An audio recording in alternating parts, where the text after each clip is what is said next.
Welcome to this renewable energy training. My name is Guy Bartram. I'm the Director of Product Marketing for our cloud providers at VMware. And in this training, you're going to learn a lot about renewable energy. You're going to learn some of the basics of renewable energy, some of the harder things like procurement, and also about how to manage your renewable energy and your strategy. I'm delighted to be joined by two experts in the field who are going to help us throughout this training and guide us into all of the aspects of renewable energy for you. Nicola and Elliot, welcome. Thank you very much for helping us with this training. Nicola, why don't we start with you? Do you want to introduce yourself? Tell us who you are and what you do.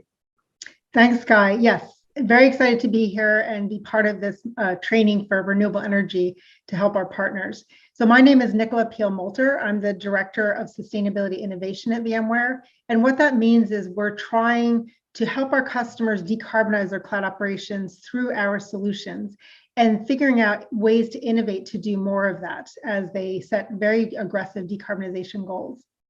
And we're seeing more and more of that happening all the time. It's becoming a major thing for our partners, our cloud providers, and our customers, in fact, throughout the whole supply chain. Thank you, Nicola. And Elliot, welcome. Thanks, Guy. Yeah, nice to be here. My name is Elliot Engelman. I'm a principal consultant with Anthesis Group. Anthesis is a global consultancy focused on sustainability with over 1,000 consultants worldwide. I lead up a lot of our renewable energy work, so excited to be here to talk to you guys about renewable energy. Thank you very much, Elliot. Okay, well, without much further ado, let's get started. And Elliot, do you want to just present a series, an overview of the series and what we're going to learn in the next kind of 9 modules? Purpose of this series is to arm each of you with some skills and some understanding around renewable energy, and to get you on the path towards setting a renewable energy strategy and executing on that strategy. So in this first module, what we're going to be looking at is grounding everyone in some of the basic climate change concepts, understanding the context around why renewable energy is important, and just getting everyone on the same page to build the groundwork for moving forward. This is an overview of the rest of the modules. So in this first module, we're going to be talking about just that. Why are we setting a renewable energy goal at all? In module 2, we're going to be getting into some of the greenhouse gas accounting basics. What are scope 1 and scope 2 emissions, basics around electricity consumption, things like that. In modules 3 and 4, we're going to be getting into how to actually set a renewable energy goal.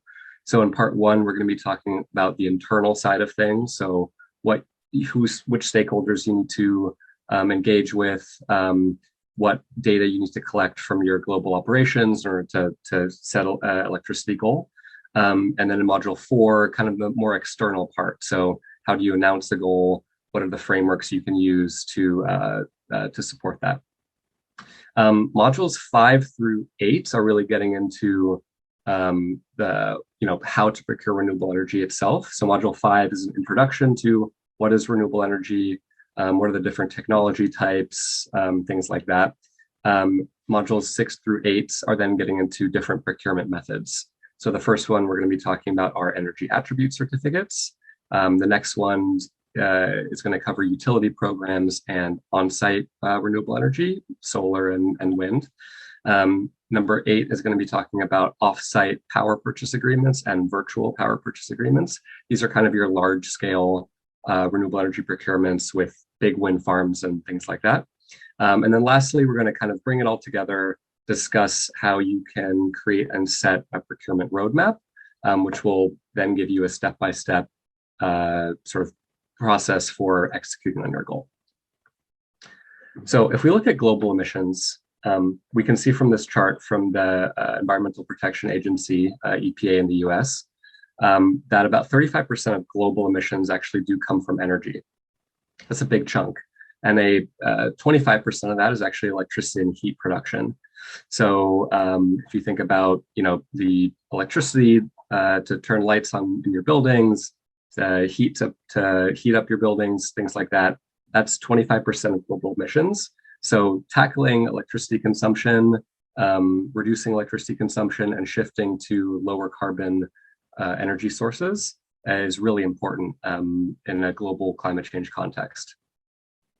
this chart kind of graphs out what do we need to do to get to a net zero future. So if we're looking at decarbonizing to a point where we can hit some of those global climate change goals of not surpassing 2 degrees of warming, things like that, we're going to need to rapidly shift the portfolio of resources that go into creating electricity. So in this chart, you can see right around where we're at right now, right around 2020, we're using a lot of coal and oil and natural gas globally. That needs to really come down by 2050 if we're going to hit our targets. And as you can see, that's being replaced by some more renewable sources. So, in blue, we have wind, we have solar, hydro, some bioenergy sources, other renewables. These are things like tidal and geothermal and sort of maybe technologies that haven't quite been invented yet. But this is kind of an important inflection point for us, and we really need to start to shift away from these dirtier sources of electricity into cleaner ones if we're going to have a chance of limiting global warming to an acceptable level. And the reason that this is important for everyone on this call is that in order to hit this rapid change, we can't rely on a lot of the sort of existing frameworks. So, governments are doing a lot, but historically they haven't done enough. And we really need a concerted effort from corporates like yourselves to really push the needle, push governments to be doing more, push each other, push your peers to be doing more to get us onto this decarbonization journey. There's some good news though. A lot of companies are making commitments to do so. This graph here is showing commitments to the RE100 group. So RE100 is an organization that helps companies commit to reaching 100% renewable energy for their operations. So these are, you can see about 400 or 350 companies by 2020 have committed to RE100 to reach 100% renewable energy. You can see a lot of those logos on the right there. So that's really great.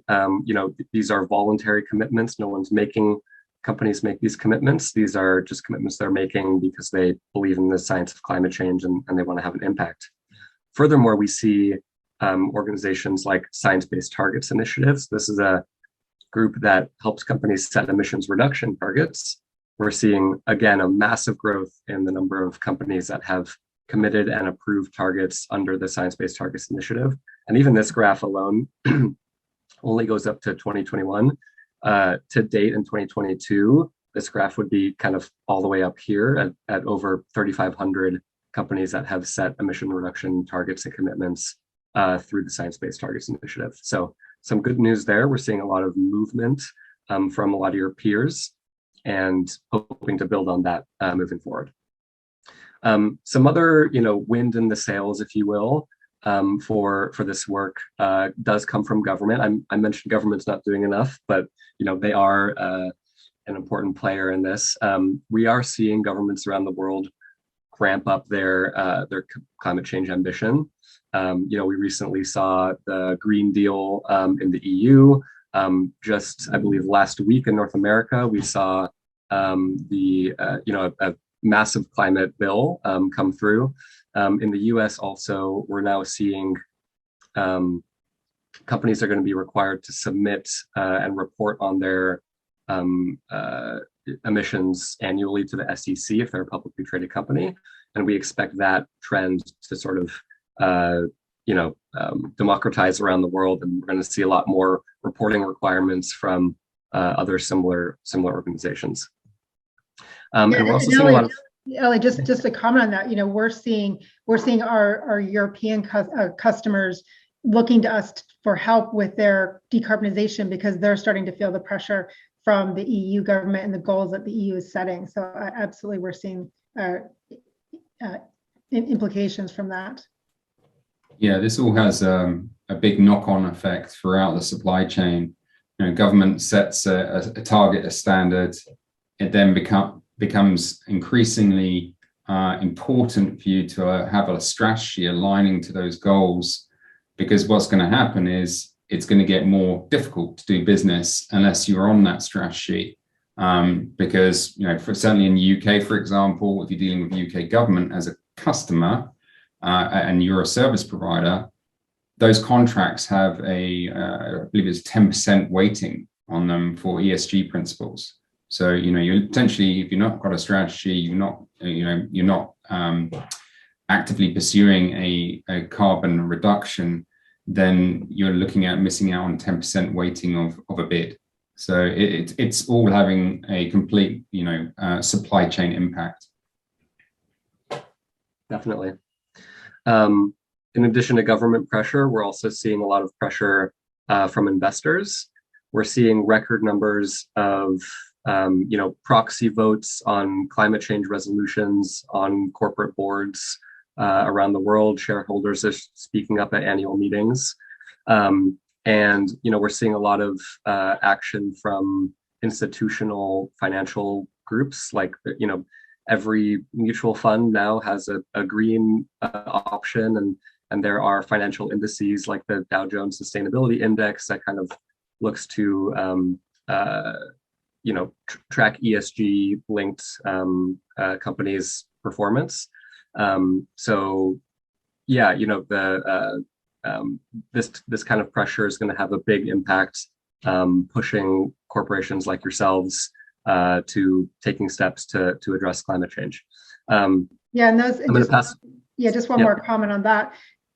With those green indices, what those investors are looking for is public information from the companies about what they're doing. What is their strategy around climate and other issues like water, and in certain cases forestry. So what is their management strategy? What is their risk strategy? What is their opportunity strategy? So it's not just that they're just picking companies randomly. They're looking for that publicly available information. What are companies committing to publicly and actually doing publicly? Yeah. And yeah, Nicola, I'm going to hand it over to you or Guy to talk about the Zero Carbon Committed program. Excellent. Yeah, so VMware has a Zero Carbon Committed program initiative that we launched at the May of 2021, and with a vision that all of VMware's public clouds will be zero carbon through energy efficient operations and 100% renewable energy powered data centers. And this is obviously through our public cloud ecosystem of partners like yourself in the audience. So the goals really are to accelerate the transition to zero carbon clouds through running VMware clouds in 100% renewable energy powered data centers, connecting engaged customers who have these decarbonization goals to our partners that have aligned sustainability goals. So we want to make it easy for our customers to find you if you've committed to these zero carbon goals. And then finally, enabling a unique competitive differentiation for our partners around the topic of sustainability with our customers. And there's a fairly simple qualification program. The first one is that the partner be cloud verified, which means that partner is using the full stack of VMware virtualization solutions, because you're going to get a lot of infrastructure and energy efficiency from that combination. And then secondly, that you have a public commitment to renewable power your data center operations globally, and that commitment is a public statement. So it's pretty simple. We just ask that you verify in writing that you meet those criteria, and then you become a zero carbon committed partner. And we will advertise you on our customer public cloud provider portal. So it'll be easy for our customers to find you. Yeah, the only thing perhaps to add to that, Nicola, is when we talk about the promotion of zero carbon committed partners, VMware's promoting cloud verified partners already via cloud.vmware.com, and we do a massive social push constantly to end customers around that, and actually layering on top of that cloud verified stack then with your zero carbon committed and the validation of your alignment with your renewable energy. That then is also something that we advocate and we amplify via social. So it's very easy for customers to log on to cloud.vmware.com, find a cloud provider, the nearest cloud provider. We do it via geotagging and IP distance of the data centers. And then obviously then connect to that cloud provider and start a conversation about how they can help them. And the other thing to look at is, if you're a cloud provider and you don't necessarily want to run your infrastructure, then you can also go to this portal and find other cloud providers who are delivering services already on zero carbon committed data center infrastructure fabric. And you would benefit then from bringing your services to them, which you can then still service to your customer. So it's quite a nice kind of view if you're a customer trying to find a partner, or even a partner trying to maybe shut down their data centers and move their services into another partner's infrastructure.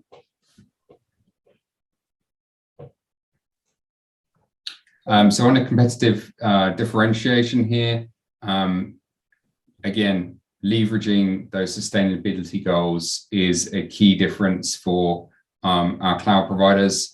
As I mentioned earlier, it's going to have a marked difference for you as a cloud provider to how many contracts you're able to address and to be able to answer questions from your customers about your ESG and your sustainability practices and strategies. It really, I can't emphasize enough the amount of importance that customers are now placing on doing business with a sustainable partner and a sustainable supply chain. I think it's about 70% now of business leaders are believing this is a very important aspect of doing business because it also helps them jumpstart their sustainability challenges. So it's a cascading effect.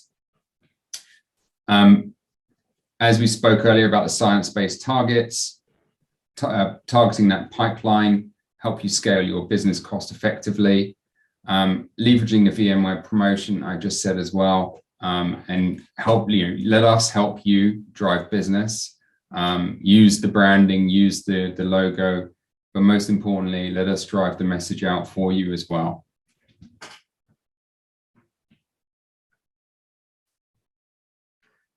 All right, thanks. So we're ready to wrap up the first module, but before we do that, I just wanted to get everyone on the same page with some key terms that we are going to be exploring in the subsequent modules. So first of all, renewable energy. This is, I think we probably all know what this is, but this is, electricity generated from sources that are both zero carbon and are also continuously replenished by nature. So things like the wind and the sun. These are, we're not going to run out of wind and sun, hopefully, at least in our lifetimes. So these are considered, your renewable sources. And also, I think just to really add to that, Elliot, because some people think, well, is solar and wind, are they truly zero because they emit, there's carbon in manufacturing the wind turbines and the solar. So we're actually not, we're mainly talking about the generation of that electricity, that it's very, very close to zero carbon in its generation. So just to clarify that, yep. Yeah, good clarification. When it comes to electricity, these next three are kind of your fundamental units of electricity. So we have kilowatt hours and megawatt hours.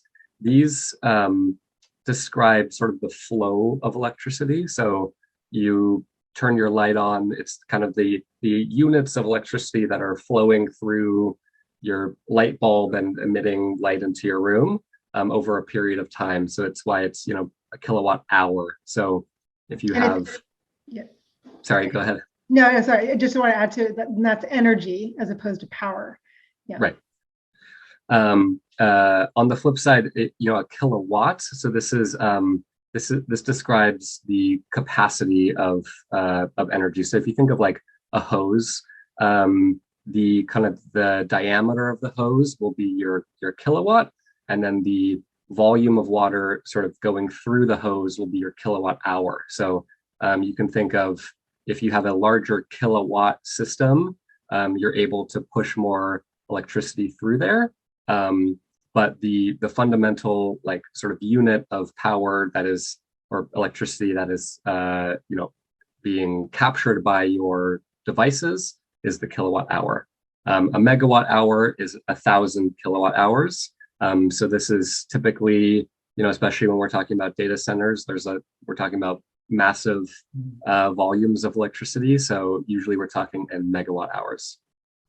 Yeah, and I would say for car people, think of kilowatts as your horsepower of your car. The bigger the horsepower, the more powerful, the faster, more acceleration your car gets. And then of course with kilowatt hours, that's what we get billed on by our electricity company. Yeah. The amount of energy that we've used over that month. Yeah. You're also going to be hearing me refer to the grid. So this is just the electricity grid. So getting electrons from the wind power plant to the transformers. I'm not an engineer, and all the way to your house. That's kind of or your building. That's the electricity grid. Then we have scope 1, 2, and 3 emissions. I'm going to get into more of this in the next module. But this is basically a complete or mostly complete inventory of all the emissions that your company or entity are responsible for. So scope 1 are sort of your most direct emissions, your tailpipe emissions. Scope 3 is kind of your supply chain and areas of emissions that you have less control over. But the entire umbrella is sort of your contribution to global emissions is scope 1s through 3. But again, going to get into a lot more details on that next module. And sometimes we hear the term carbon footprint, and that's right. really what that means. So the carbon footprint can just be those different, the scope 1, scope 2, scope 3, or it could be all of those or 1 or 2 of those. Yeah. Right. CO2e, this is the basic unit of emissions.